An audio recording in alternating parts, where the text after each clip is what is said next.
ඊට පස්සේ මේ නාටෙල්ල අධිකරණයට යනවා. මේ දරුවා මගේ.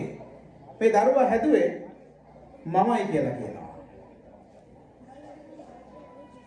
හැබැයි මේ ගෘහසේවිකාව එහෙම නැත්නම් මේ ගෘහස කියන කෙනා කැමති වෙන්නේ නැහැ මේ දරුවා මේ නාටෙල්ලට බාර දෙන්න. මොකද හේතුව ඒ ගෘහසේවිකාව දන්නවා මේ දරුවව හදාගන්න කොයිතරම්නම් දුකක් විඳින්න සිද්ධ වුණාද කියලා ප්‍රියතුතුනි. ඊට පස්සේ මේ විනිශ්චයකාරතුමා හරි ලස්සන වැඩක් කරනවා. කුණු කෑල්ලක් අරගෙන කුණු වලින් අඳිනවා රවුමක්.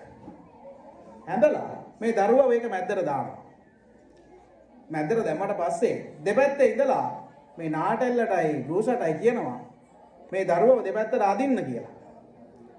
හැබැයි මේ විනිසුරුතුමා කියන්නේ කවුද බලමු වැඩියෙන්ම ශක්තිවන්ත අම්මා කියලා දරුවව ඉක්මනටම තමන්ගේ පැත්තට ඇදලා ගත්තොත් මේ දරුවා අයිති වෙන්නේ ඒ කෙනාට කියලා කියනවා. හරි මේ දෙන්න දැන් සූදානම් වෙනවා දරුවව දෙපැත්තට ඇදලා ගන්න.